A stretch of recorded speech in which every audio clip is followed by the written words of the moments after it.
Strange. The others on patrol should have returned by now. Our food will be overcooked if we wait any longer. We will just have to start without them. Would you call Master Matoya and the others?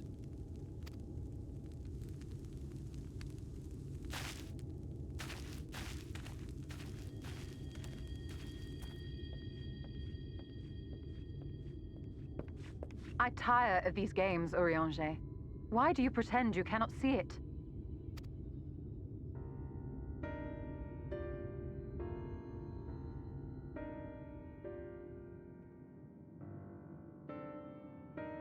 The blessing may spare him the fate of becoming a Light Warden. But you cannot be blind to the nascent corruption. He is not as he was in the Source.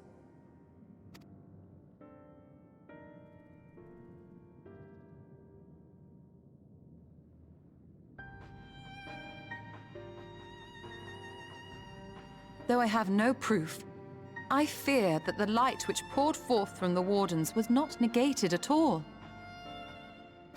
I fear it was absorbed, that he has been suffused with their light.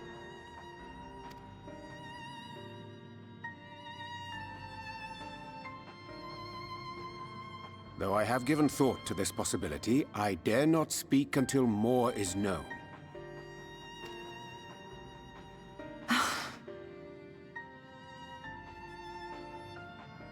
By the time you deign to enlighten us, it may be too late, if it is not already. Eorzea, I know full well, after all these years, that you have only the best of intentions. But that does not make it any easier to put my faith in a man so infatuated with secrecy.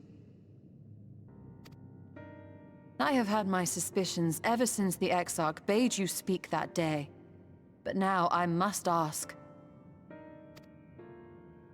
The 8th Umbral Calamity and all that followed. Everything you claim to have seen. Did you?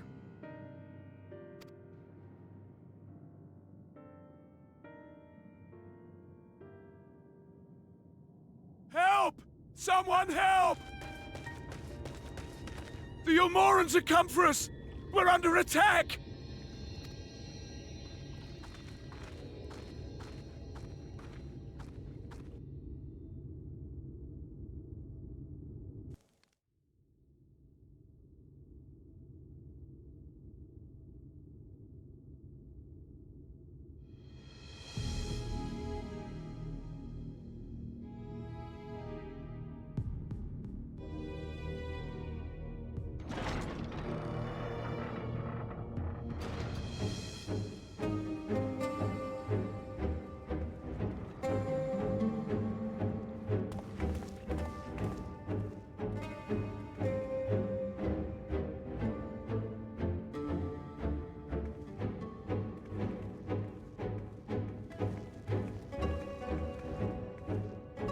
Lord Forthry, how good it is to see you.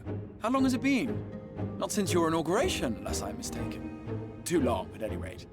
May I say, how humbled I am to be invited not only into your city, but your home. You are as generous as ever. And you as disingenuous. Let us dispense with the pleasantries. This merry band of dissidents people are calling Warriors of Darkness. They have slain Sin-Eaters, and by all accounts the Crystarium is complicit in their villainy. And now I hear reports of your people obstructing my soldiers, so I must ask, what exactly do you think you are doing? I might ask you the same thing. It should be clear, even to you, that defeating the Light Wardens represents the world's only hope of survival. Even now, the people of Lakeland and Ilmeg rejoice in the return of night. For 100 years, they yearned for a means to fight back against the Sin-Eaters, and at last they have found one. Yet you choose to stand idly by and do nothing. Why? Why? Because this hope you cling to is nothing more than a fever dream, an exercise in futility. Even should you slay the Sin Eaters, the world as we know it is beyond salvation. With what little land and resources remain, the people would be free only to starve. Before long, they would turn to violence, then to war, and ultimately usher themselves unto oblivion. They require a firm hand to shepherd them from the edge. The hand of a king, nay, a god. I will see their dreams fulfilled, their wishes granted. I will give them peace, order, and they shall never want for bliss.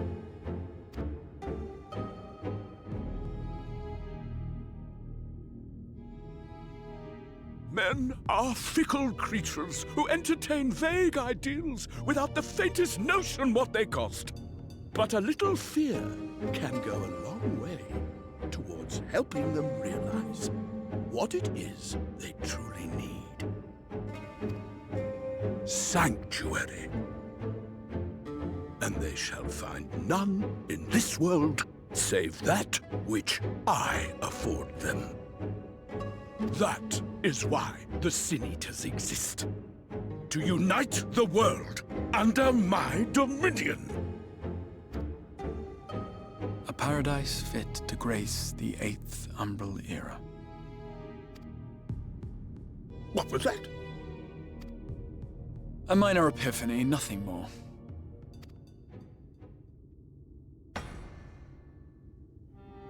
You have always held sway over those around you. Those who defy you must submit or die. What sits before me is the inevitable result of bloated privilege and unchecked power. But man is more resilient than you think. His achievements are not the product of violence and bloodshed, but compassion and understanding. This calamity is but another crisis to be overcome. And we will, once we eliminate the Sin Eaters. You poor deluded fool. These people care not for the morrow. They care only for the now, and the contentment they lack. What good is a paradise to them if it is 1,000 years in the making, or even 100? You underestimate them, Lord 4-3. They see further than you think. I have beheld it in the blood and sweat and tears of those who would sacrifice everything for a future they may never know, that their children may never know.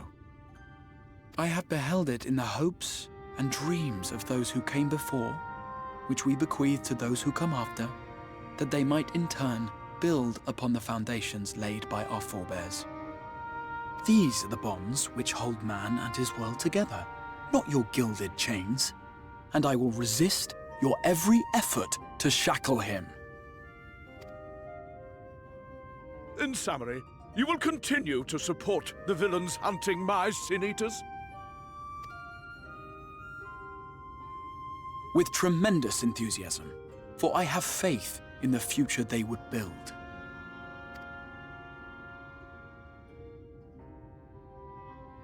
Why do I even bother? Fools, the lot of you! So naive! So painfully predictable! Did you imagine I did not know your mind? That I would wait until after this meeting to dispatch my forces? Even as we speak, they march to the Sin Eaters' defense. Insurrection will not be tolerated! The people of this world are mine to rule, mine to command. And you are no exception!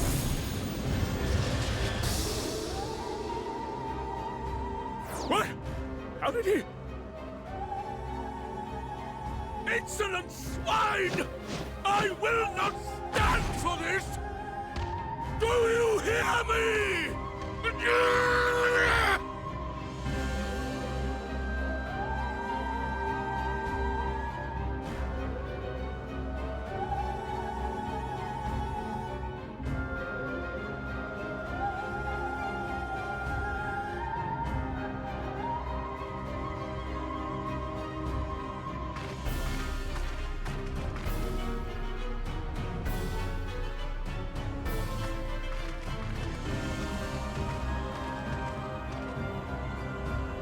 You speak for the Knights Blessed?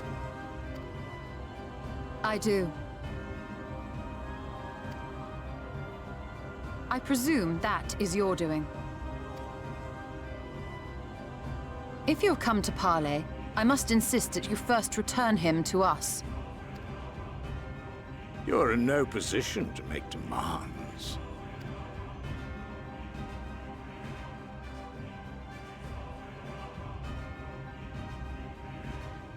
By Lord Vorthry's decree, Raktika now falls under the governance of Yulmore. You will henceforth answer to us. Is that so? And the children of the Everlasting Dark have acquiesced to this madness? We have reached an accord, yes. Too many times have the Knights Blessed shunned Yulmore's overtures of friendship. The risk that you harbor hostile intentions has grown too great to ignore. Therefore, his lordship has claimed dominion over this forest and bestowed executive authority upon the children of the Everlasting Dark. In his wisdom, Lord Vorthry has agreed to recognize ours as the only permissible expression of dark worship. It's one true faith. You and your false creed are a blight on these woods. A foul, unholy corruption that must be cleansed. Little wonder the Warrior of Darkness visits both Lakeland and Ilmeg, yet shuns Raktika. Your perverted teachings hold blessed shadow at bay.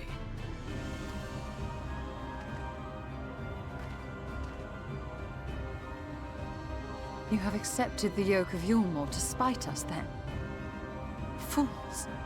Darkness will never return to these skies while they hold sway.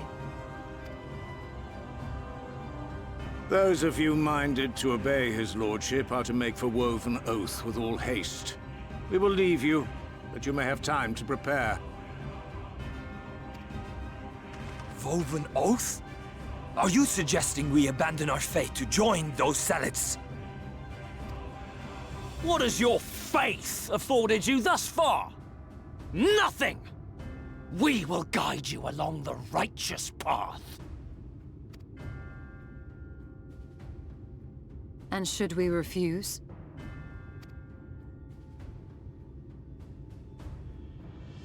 Anyone found here upon our return will be considered a traitor to Yulmore, and dealt with as such.